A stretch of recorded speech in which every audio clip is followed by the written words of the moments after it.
सुनो भाई, देखो लास्ट क्लास में ना हमने जो टॉपिक किया था वो हमारे पास था value added method for calculating GDP.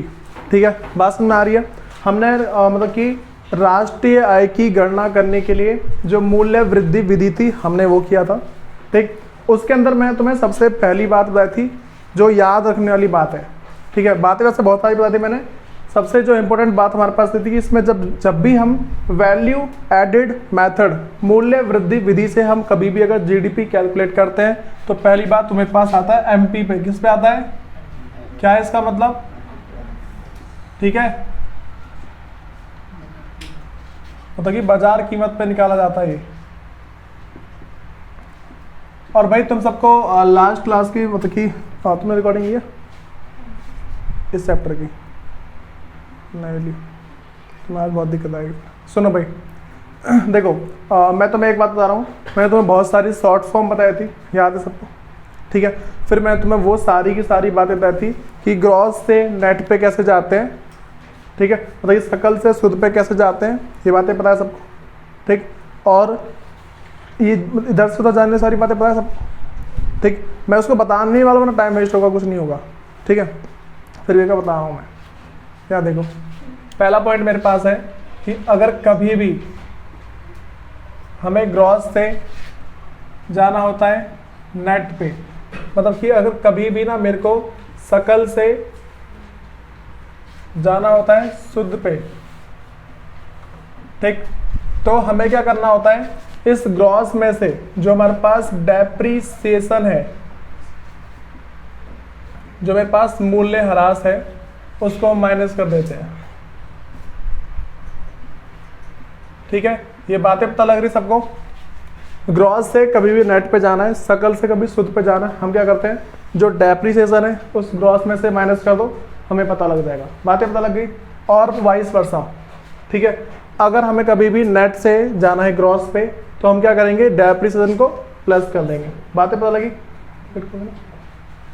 फिर सुनो, अगली बात है, अगर कभी भी हमें अगर कभी भी भाई जाना होता है डोमेस्टिक से अगर मुझे जाना है नेशनल पे,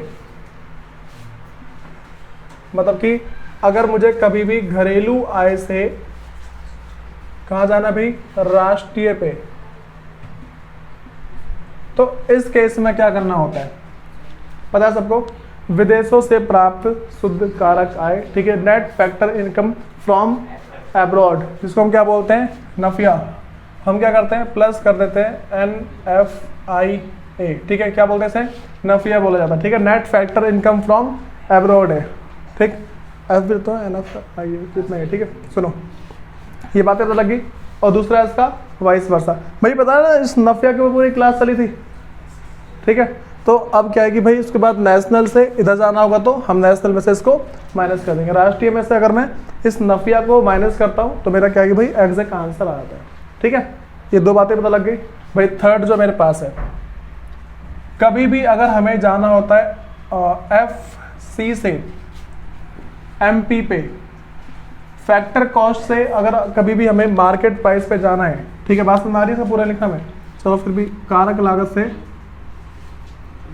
से बाजार पे जाना है तो हम क्या करते हैं, सबसे पहले भाई जो मेरे पास प्लस कर देते हैं कर, जो टैक्स है उसको प्लस कर दो और माइनस कर दो किसे, जो मेरे पास अनुदान है।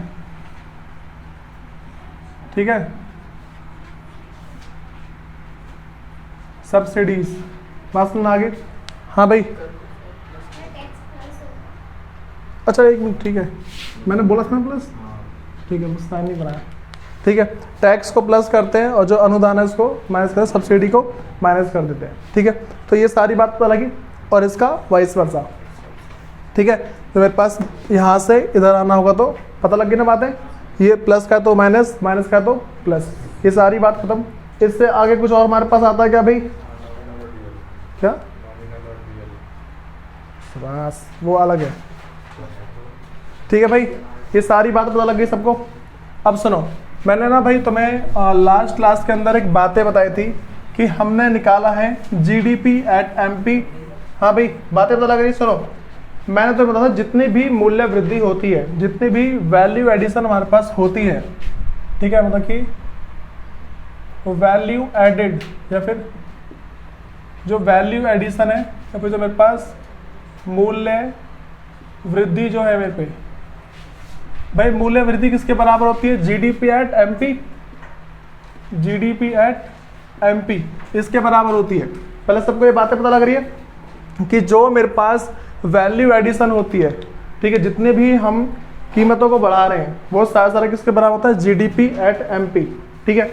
और मैं तुम्हें बताता भाई, अब ना मैं जीडीपी एट एमपी से हम जो जा रहे हैं वो जा रहे हैं एनएनपी एट एफसी। कहाँ जा रहे हैं भाई? हम जा रहे हैं जीडीपी एट एमपी से हम जा रहे हैं यहाँ पे एनपी एट एफसी, ठीक है। इसका मतलब क्या है? Gross domestic product at market price से हम जा रहे हैं नेशनल, मतलब कि नेट नेशनल प्रोडक्ट और वो किस पे भी? फैक्टर कॉस्ट पे, ठीक है। हिंदी में बोला जाए तो बाजार कीमत पे सकल घरेलू उत्पाद से हम कहाँ जा रहे हैं भाई? कारक लागत पर शुद्ध राष्ट्रीय आय पे। ये बातें पता लग रही है? तो अब हम क्या क्या ऐसा करें कि हम यहाँ से वहाँ पहुँच जाएंगे। हाँ भाई, तुम्हें बातें पता लग रही है? इसमें दिक्कत किसको है बताओ पहले? इसको समझने में दिक्कत किसके है? वर्ड को समझने में। देखो थोड़ी बहुत दिक्कत होगी मुझे पता है, फिर भी ना देखो कर लेना मन में, ठीक है। तो मैं बात करता हूँ पहले, अगर मेरे पास जीडीपी एट एमपी है भाई, थोड़ा उसको लिख देना फुल फॉर्म, ठीक है। मेरे पास है, नहीं लिख रहा थोड़ा यहाँ पे, जीडीपी एट एमपी जो मेरे पास है, ठीक है। जीडीपी एट एमपी में सबसे पहले देखो मुझे कहाँ जाना है भाई? ग्रॉस से कहाँ जाना है? पहले नेट पे जाना है, ठीक है। सकल से शुद्ध पे जाना है। तो क्या करूँगा यहाँ पे? सबसे पहले इसमें से मैं माइनस कर दूंगा डेप्रीसिएशन, ठीक है, जो मेरे पास मूल्य ह्रास है, पहले इसको माइनस कर दूंगा, ठीक है। माइनस करते ही मैं कहाँ पहुंच गया बताओ? मैंने माइनस किया, कहाँ पहुंचूंगा एनडीपी एट एमपी, इस पे पहुंच गया। बस नहीं, जी से जैसे मैं ग्रॉस में से अगर डेप्रिसिएशन माइनस कर तो मैं कहाँ पहुंचाऊंगा? नेट पहुंचूंगा, ठीक है। इन बातों में दिक्कत है किसी को? नेक्स्ट, मेरे को इस वाले डी को क्या बनाना है? एन बनाना है। ये मेरे पास क्या डोमेस्टिक है ना, ठीक है। तो डोमेस्टिक से मेरे को कहाँ पहुंचना है भाई? नेशनल पे, मतलब कि घरेलू से कहाँ जाना है हमें? राष्ट्रीय पे जाना है। तो क्या करूँगा यहाँ पे मैं? जो मैं इसमें ऐड कर दूंगा एन एफ आई ए, नफिया, ठीक है। नफिया के ऐड करते ही भाई यहाँ तो मेरे सामने अमाउंट आएगा, ठीक है।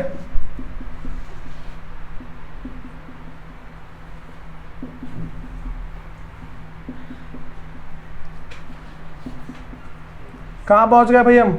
यहाँ पहुंच गए हम N P at M P, ठीक है। इन बातों में दिक्कत तो नहीं है।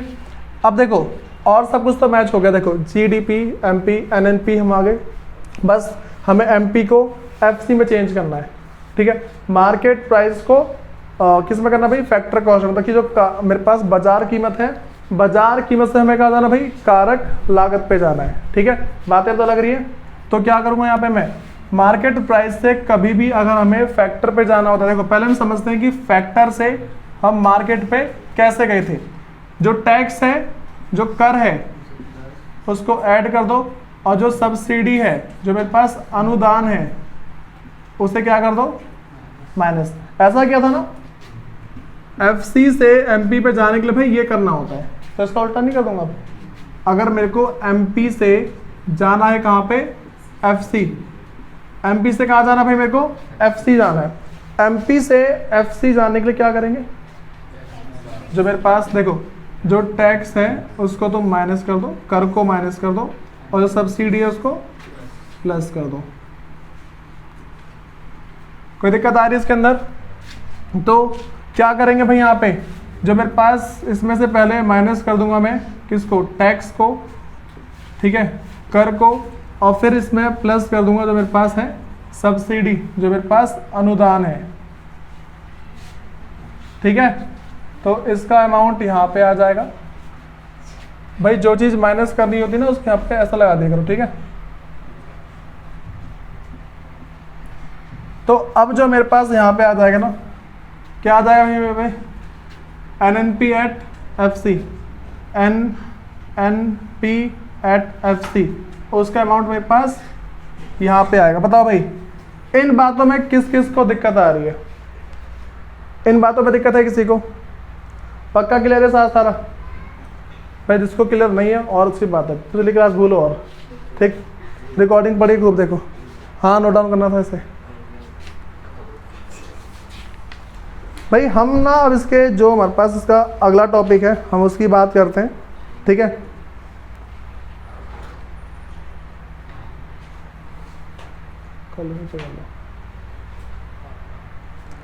हाँ भाई तो ये बात समझ में आ गई सबको? कोई दिक्कत है इसमें? अरे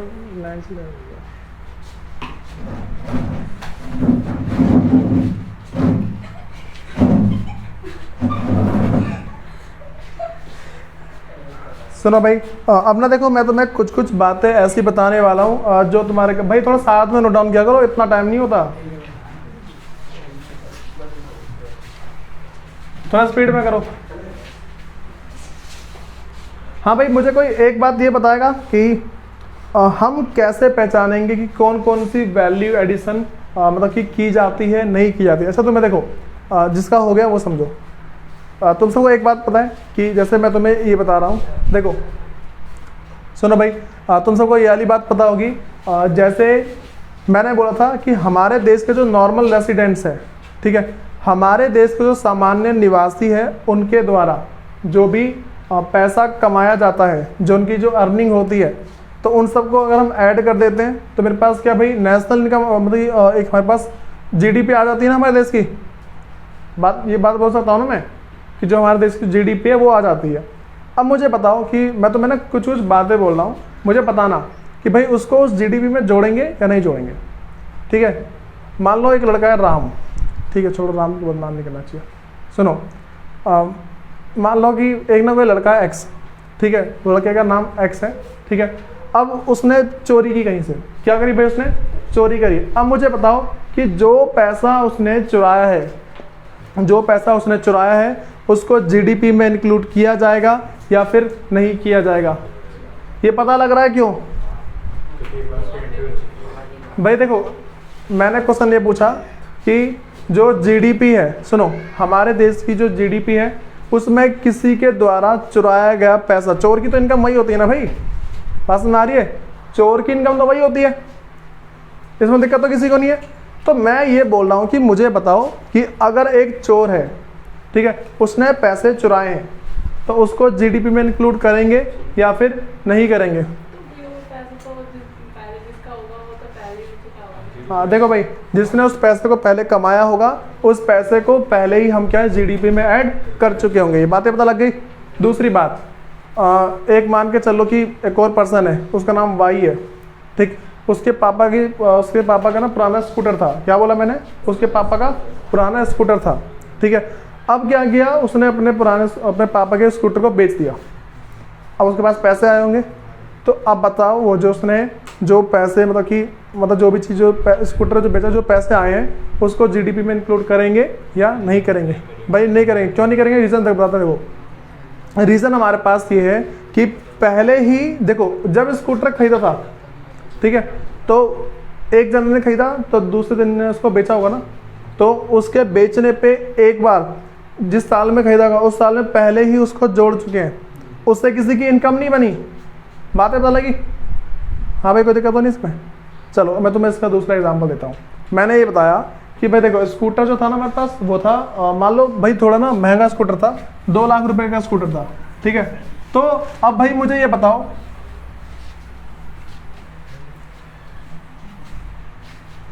सुनो भाई, क्वेश्चन मैंने अगला ये पूछा है कि अगर मेरा जो स्कूटर है वो 2 लाख रुपए का है, ठीक, तो मैं ना उस स्कूटर को बेच नहीं पा रहा था, ठीक है। तो मैंने क्या किया, मेरा एक दोस्त है, ठीक है, जिसको हिंदी में दलाल बोलते हैं और इंग्लिश में इसको ब्रोकर बोलते हैं, ठीक है। अब सुनो समझाओ। तो भाई अब क्या हुआ कि मैंने उससे बोला भाई मेरा स्कूटर बिकवा दे, 5,000 रुपये ले लियो, ठीक है। तो उसने बोला नहीं ऐसा कुछ नहीं होगा, मैं तेरा जितने का स्कूटर बिकवाऊंगा उसको 10% मुझे देगा। बात समझ में आई। उसने 2 लाख का स्कूटर था ना 1.5 लाख में बिकवा दिया। बात समझ में आई। 2 लाख का स्कूटर उसने कितना बिकवाया भाई? 1.5 लाख रुपए में। अब उसको कमीशन कितना मिला होगा?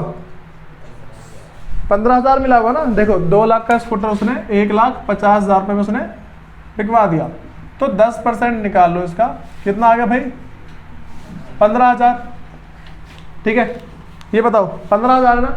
अब ये बातें बताओ कि ये जो मेरे पास 15,000 है, भाई साहब रिकॉर्डिंग होती है, ध्यान रखना, 15,000 है। ठीक है, ये जो 15,000 है इसको हम जीडीपी में ऐड करेंगे या नहीं करेंगे? बोलो बोल दो बोल दो। हाँ सुनो, क्वेश्चन हमारे पास ये है कि मेरे 2 लाख का स्कूटर था, मैं उसको 1.5 लाख रुपये में किसी के थ्रू बेचवा दिया, लेकिन जिसने बेचवाया ना, ठीक है, उसने बोला 10% कमीशन लूंगा मैं। 10% कमीशन कितना होगा? 15,000। तो ये जो उसकी कमाई हुई है 15,000 की, अब ये बताओ कि वो मतलब ये जो कमाई हुई है ये उसको जीडीपी में ऐड करेंगे या नहीं करेंगे? कौन बोल रहा है हाँ? कितने जने हाँ बोल रहे हो? कोई कुछ बोल ही ना रहा भाई। मैं कह रहा हूँ है, सुनो, है, बताता हूँ क्यों है, रीजन बोलना, उछल रहे हो। सुनो भाई, ये 4 जने हाँ, 4 जने ना मत बोलो भाई। देखो रीज़न हमारे पास ये है कि जो ब्रोकर है उसका काम क्या है? अपनी सर्विस दे रहा है ना, वो अपनी सर्विस दी उसने, अगर अपनी सर्विस दी है तो भाई उसका सर्विस का पैसा तो मिलेगा ना उसे। तो अब ये क्या, उसकी इनकम हो गई। बात समझ आ रही है? ये जो क्या है उसकी इनकम हो गई, तो इसको भी तो ऐड किया जाएगा। बातें तो लगी। अब सुनो, मैं तुमसे ऐसा ही बोल रहा हूँ, एक पॉइंट है हमारे पास,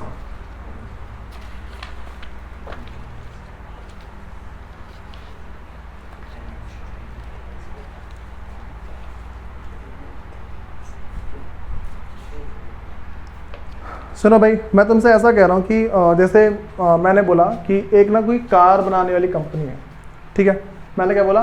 कार बनाने वाली कंपनी है, ठीक है। तो वो जो कंपनी कार बना रही है, ठीक है, मैंने क्या बोला कि जो कंपनी कार बना रही है उसके मालिक ने क्या किया कि अच्छा देखो, अगर वो कार मार्केट में बेचता, बात समझ आ रही है, अगर वो कार को मार्केट में बेचता तो किसी की इनकम होती तो उसे जीडीपी में ऐड कर देते, ऐसे ही होता ना। लेकिन एक कार क्या है, कंपनी के मालिक ने खुद ले ली, तो उसको जीडीपी में ऐड करेंगे या नहीं करेंगे? इसे ऐड करेंगे, बताता हूँ क्यों। देखो कार बनाई, कार बनाने में जिसकी सैलरी जानी थी चली गई, प्रॉफिट भी चला गया, बात समझ में आ रही है? सब कुछ तो चला गया ना, तो इनकम तो लोगों को बढ़ चुकी है, बातें तो लगी, तो इसको जीडीपी में ऐड किया जाएगा। ठीक है, ये बातें तो लगी। अब सुनो, मैं तुम्हें एक बात और बोलता हूँ कि भाई एक दोस्त है, ठीक, देखो वो जो कार है ना, मैंने क्या बोला, वही जो कार है उसको उस कंपनी के मालिक अपने दोस्त को गिफ्ट कर दी। वही जो कार उसने निकाली थी अपने पर्सन के लिए, उसके दोस्त को कार पसंद आ गई, वो कार क्या उसने अपने दोस्त को दे दी, ले जा। ठीक है, तो अब बताओ कि वो जो कार उसने अपने दोस्त को गिफ्ट में दी है उसको हम जीडीपी में ऐड करेंगे या फिर नहीं करेंगे? अरे करेंगे कैसी बात कर रहे हो? करेंगे करेंगे। सुनो, अच्छा उसकी वैल्यू कहीं पे गई नहीं। हाँ नहीं नहीं नहीं, अरे भाई एक चलो अलग केस लेके आओ, छोड़ो अलग केस लेके आओ। मैं ये कह रहा हूँ कि कंपनी का एक मालिक है, ठीक है, उसने अपने बेटे को कार गिफ्ट में दे दी, इसे करेंगे जीडीपी में ऐड? ठीक है, अच्छा तुमने पिछले में समझ गए कि 2 बार ऐड हो जाएगी, ठीक है, ऐसा नहीं है। ठीक है, मैं तुमसे अगली बात बता रहा हूँ कि भाई अच्छा ये बताओ, भाई मैंने ऐसा बोला कि मेरे पास 4 चीज़ें हैं, ठीक है। पहला मेरे पास है, मान लो मतलब 2 कार है, ठीक है, और मान लो 2 ट्रक है, ठीक, 2 कार है और 2 ट्रक है। तो अब उसमें से क्या हुआ भाई, जो दोनों ट्रक है ना उसको मैं अपनी खेती के लिए यूज़ करता हूँ, ठीक, और जो 2 कार है उसको मैं ट्रैवलिंग के लिए यूज़ करता हूँ, मतलब कि ना मेरा बिजनेस है ट्रैवलिंग का, इसके लिए यूज़ करता हूँ। तो अब मुझे बताओ, अगर ये जो दोनों की दोनों जो कार है, ठीक है, दोनों की दोनों जो कार है उसको अगर मैं पहले अपने पर्सनल यूज़ के लिए करना शुरू कर दूँ, पहले मैं उसको करता था, फिर मैं अपने पर्सनल यूज़ के लिए करना शुरू कर दूँ, ठीक है, अपने पर्सनल के यूज़ करने के बाद फिर मैं उसको बेच दूँ कबाड़े में, ठीक है। तो अंकित तू बता कि इसको मैं जो मेरे पास पैसे आए हैं, ठीक है, तो इसको जीडीपी में ऐड करेंगे नहीं करेंगे? क्यों क्यों नहीं करेंगे ऐड?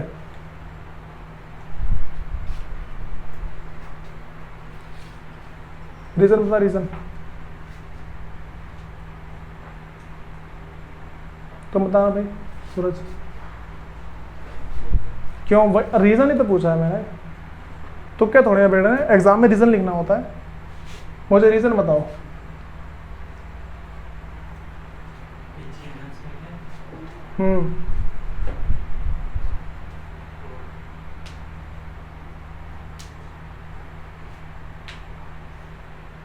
तो बता दो हम।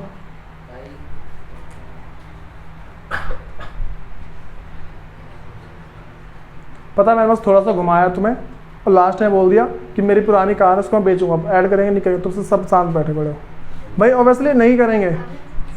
हाँ ठीक है, सुनो भाई, अब ना एक हेडिंग डाल लो, सुन जाओ, एक हेडिंग डालो और हेडिंग हमारे पास है precautions regarding value added method, मूल्य वृद्धि विधि संबंधी सावधानियां। हाँ भाई हेडिंग डाल जो बताई मैंने।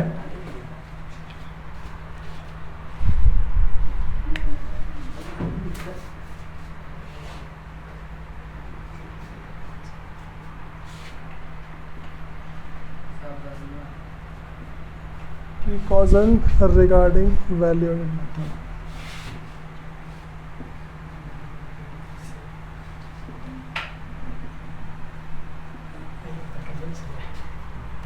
मूल्य वृद्धि विधि।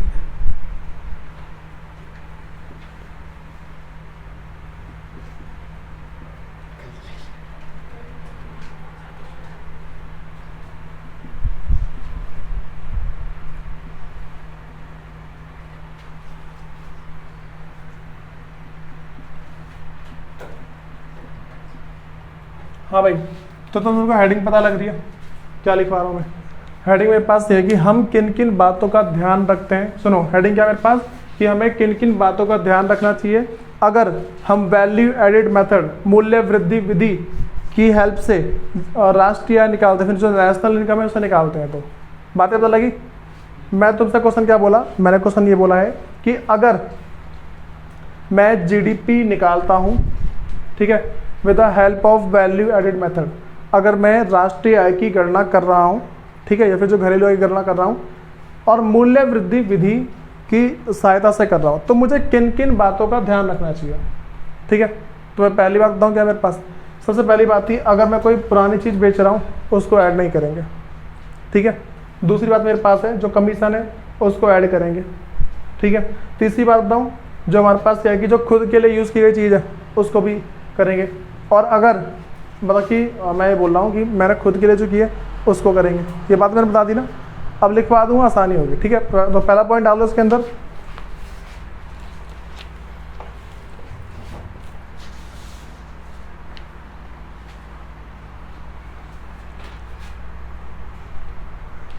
पहला पॉइंट है value of the sale and purchase of second hand goods. Value of the sale and purchase of second hand goods is not included in the estimation of value added or GDP. In the estimation, second hand goods is not included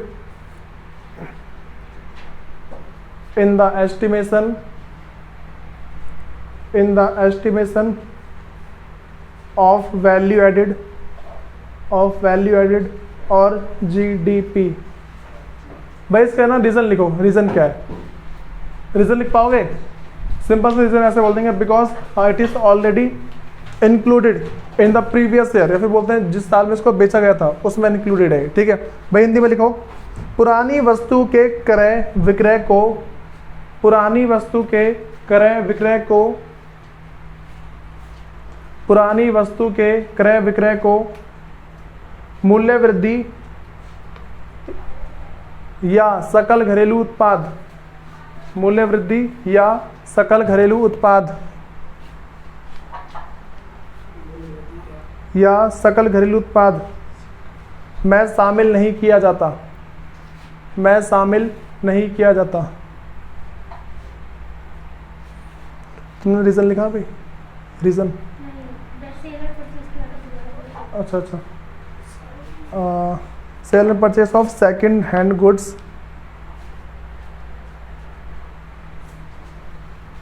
थोड़ा दिखा देना मैं, उसमें देख लो एक बार। हाँ भाई, second point लिखो, हिंदी वाला लिख लो पहले। पुरानी वस्तु के व्यापारियों की दलाली या कमीशन, पुरानी वस्तुओं के व्यापारियों की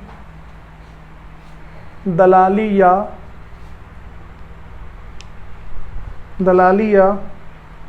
कमीशन को मूल्य वृद्धि में शामिल किया जाता है, मूल्य वृद्धि में शामिल किया जाता है।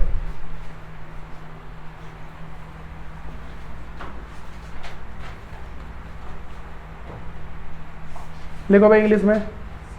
Commission earn on account of, commission earn on account of,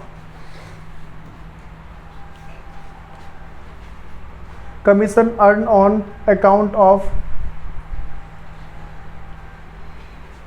the sale and purchase of second hand goods, the sale and purchase of second hand goods is included in the estimation of value added, estimation of value added। हाँ भाई, third point लिखो हिंदी में। सभी उत्पादक इकाइयों द्वारा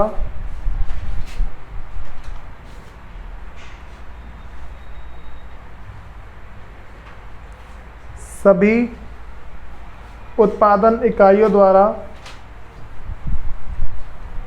किए गए स्वलेखा, भाई इस तरीके से स्वलेखा, और इसके ब्रैकेट में डाल दो स्वयं के लिए उपभोग किया गया, स्वयं के लिए उपभोग, स्वलेखा उत्पादन को भाई ब्रैकेट में डालना है। हाँ, स्वयं खुद के लिए, भाई जो मालूम, ठीक है, स्वयं के लिए, हाँ स्वयं के लिए उत्पादन, हाँ स्वयं के लिए उपभोग के लिए, बस हमारी क्या बता रहा हूँ, स्वयं के उपभोग के लिए। लिखो भाई स्पीड में, ब्रैकेट क्लोज कर दो, उसके आगे लिखो उत्पादन को मूल्य वृद्धि में शामिल किया जाता है। लिखो भाई इंग्लिश में। ऑन अकाउंट, भाई OWN है, ठीक है, on account production of goods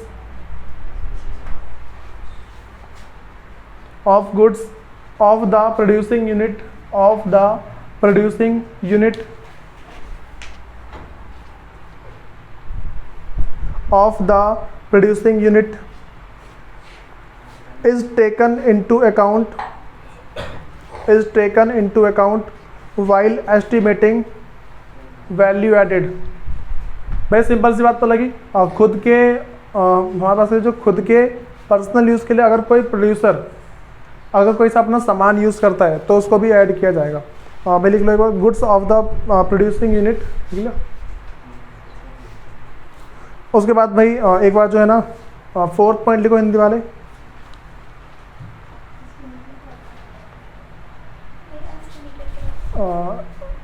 estimated value added, estimating value added है, हाँ एस्टिमेटिंग वैल्यू एडेड है। हाँ भाई हिंदी वाले देखो फोर्थ पॉइंट, स्वयं उपभोग के लिए, स्वयं या फिर स्व उपभोग के लिए उत्पादन का आरोपित मूल्य शामिल किया जाता है। उत्पादन का आरोपित मूल्य शामिल किया जाता है। कैलकुलेटिंग, एस्टिमेटिंग का मतलब ना कैलकुलेटिंग मान चलो यहाँ पे एस्टिमेट करना। हाँ भाई हिंदी में लिखो और इंग्लिश में लिखो।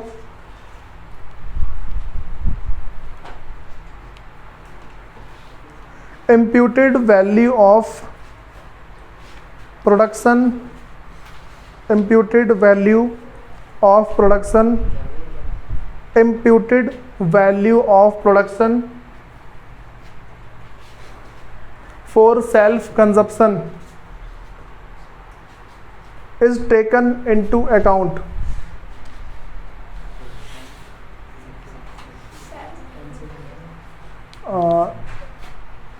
Consumption is taken into account.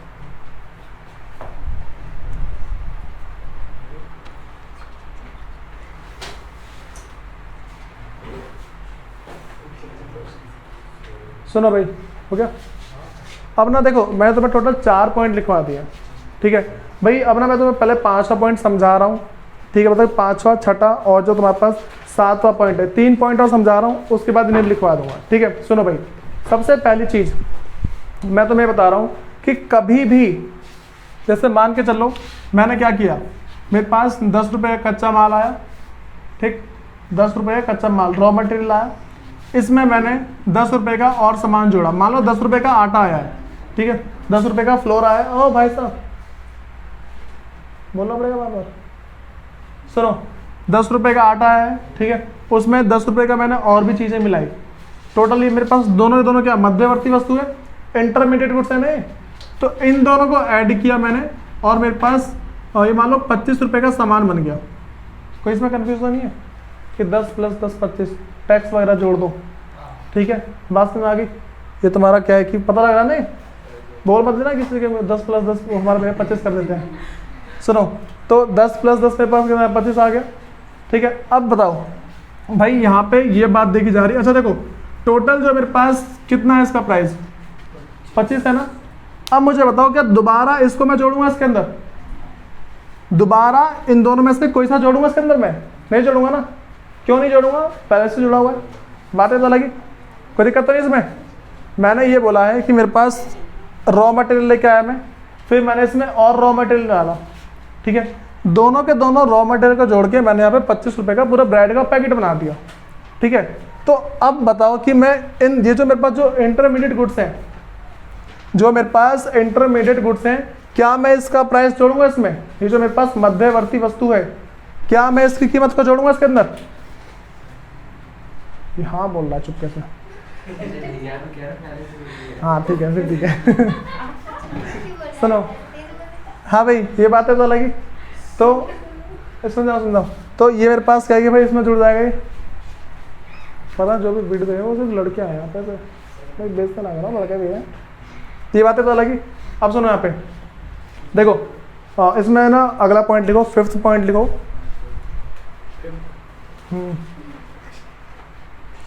Value addition of intermediate goods, value of intermediate goods, value of intermediate goods डालो, value of intermediate goods is not included, is not included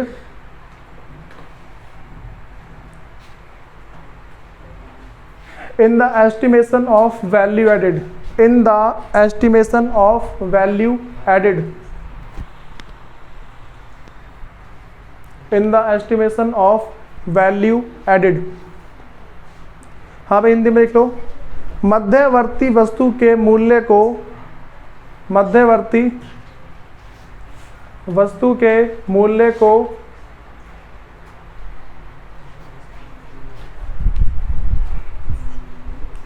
मूल्य वृद्धि में शामिल नहीं किया जाता। भाई सबको बताना क्यों नहीं किया था, पहले से मिक्स है इसके अंदर सीधे, ठीक है, पहले से इंक्लूडेड है, पहले से शामिल है, ठीक। ये बात तो लग गई।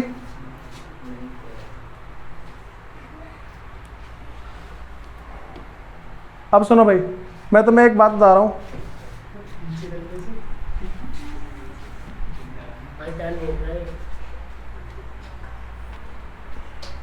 सुनो भाई देखो, मैं कह तो मैंने जैसे मान लो एग्जाम्पल बताता हूँ।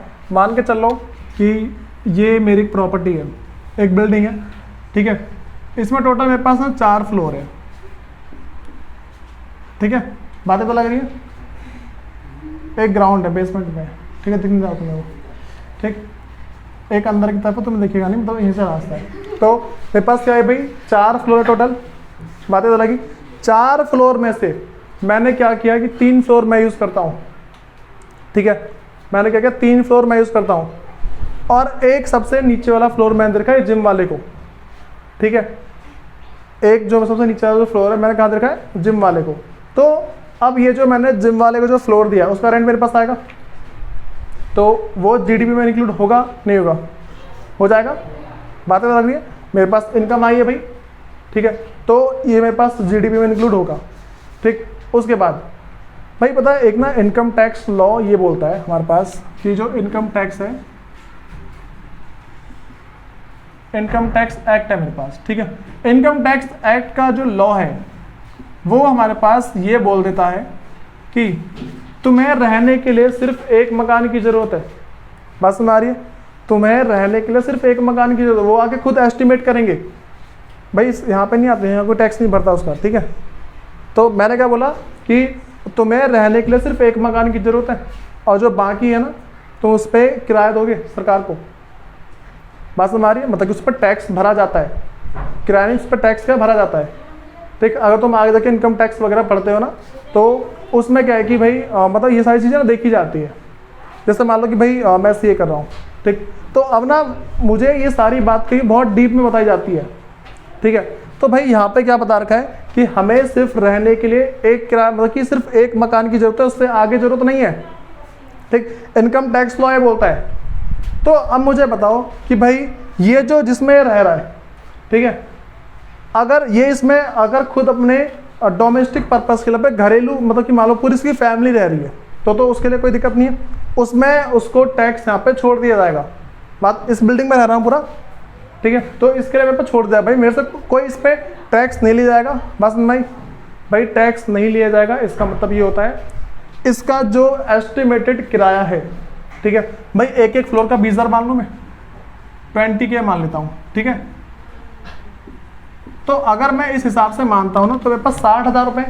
तो अगर मैं इसको अपने घरेलू पर्पस के लिए यूज़ नहीं करता ना, अगर मैं इसको अपने घर के लिए यूज़ नहीं करता, खुद रहने के लिए यूज़ नहीं करता, मैं इसको अपने किसी मान के चलो कि मैं अपने किसी बिजनेस को चलाने के लिए यूज़ कर रहा हूँ। बातें तो लगी भाई। देखो मैं थोड़ा ना इनकम टैक्स अलग चीज़ है और ये अलग, इकोनॉमिक्स अलग है, ठीक है, तो पता नहीं तालमेल बैठता नहीं इसका। तो मैंने क्या बताया भाई कि अगर मैं इसको खुद के लिए यूज़ करता हूँ ना, मेरी बिल्डिंग है, अगर मैं इसको खुद के लिए यूज़ कर रहा हूँ तो उसका जो भी एस्टिमेटेड किराया होगा, बात समझ आई, जो इसका एस्टिमेटेड किराया होगा भाई वो सारा का सारा हम क्या है कि उसको कहाँ जोड़ देंगे, इसको उसको ये सारा जितनी भी इसकी जो वैल्यू होगी वो सारा का सारा हम जीडीपी के अंदर जोड़ते हैं। बातें तो लगी, कोई दिक्कत है इसके अंदर किसी को? मैंने क्या बोला, मेरे पास एक खुद का मकान है, मैं उसमें रहता हूँ, ठीक है, तो उसका ना एक तरीके से किराया जुड़ जाएगी। पता नहीं क्या लॉजिक है, समझ में नहीं आया मेरे, ठीक है।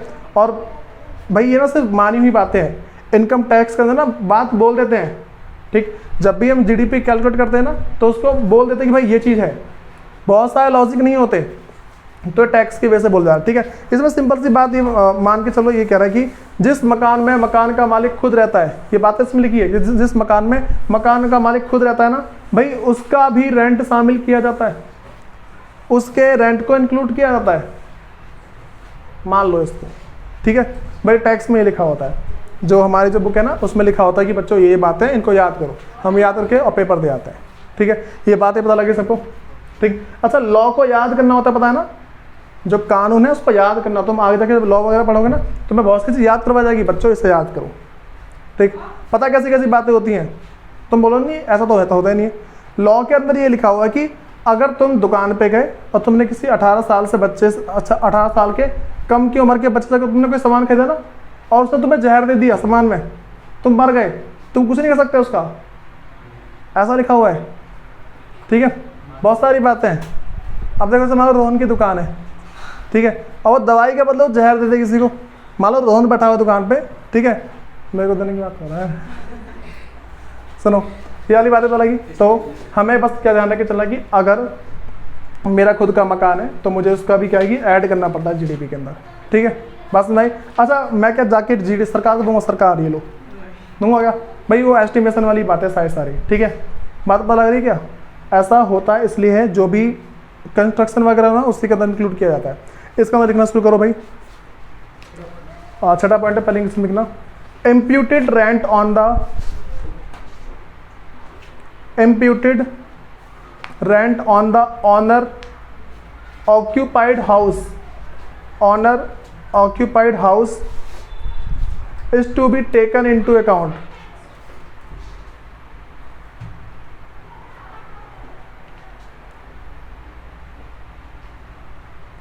Imputed rent on the owner occupied house is to be taken into account.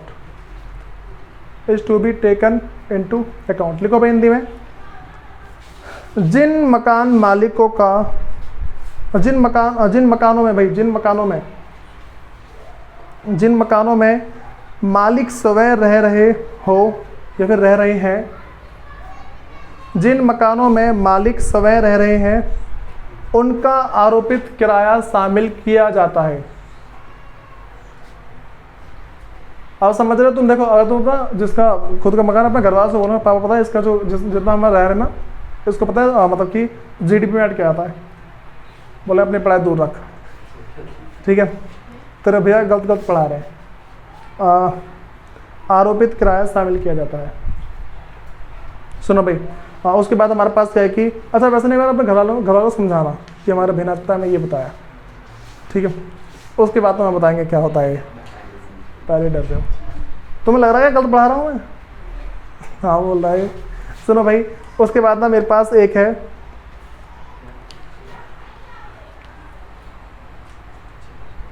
भाई मैं तुमसे एक बात ऐसी बोल रहा हूँ कि मैं कोई सर्विस देता हूँ, ठीक है, बस हमारी मैं कोई सर्विस देता हूँ, चलो ठीक है। मैं ना एक दूसरा एग्जाम्पल देता, थोड़ा मतलब है जैसे, ठीक है।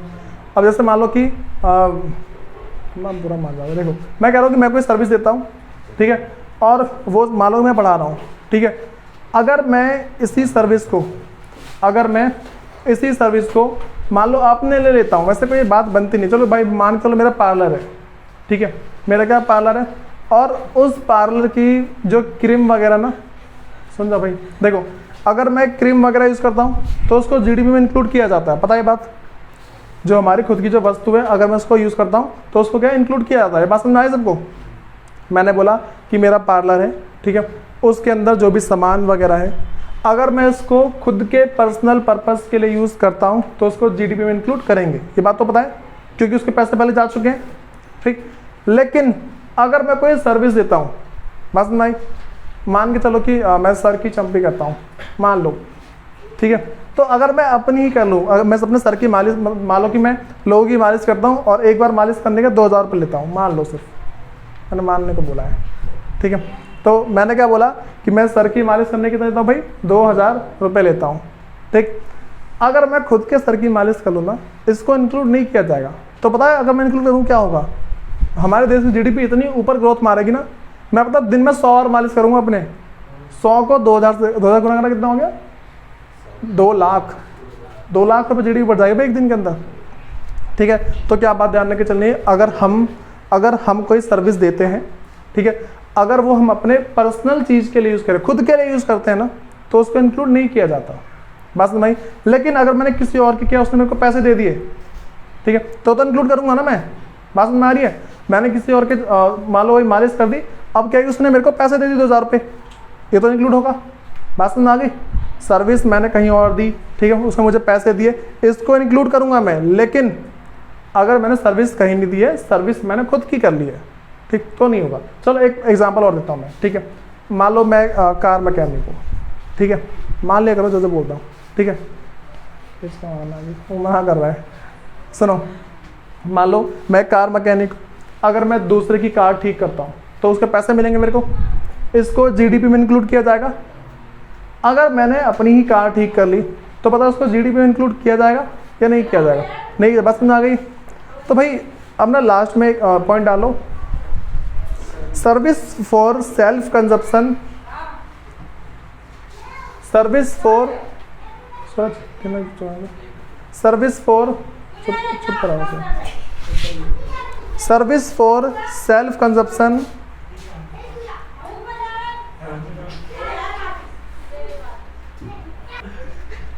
सुनो भाई, देखो इसमें लिखो service for self consumption, service for self consumption are not considered while estimating value added, while estimating value added। भाई अगला लिखो हिंदी में, स्व उपभोग सेवाओं को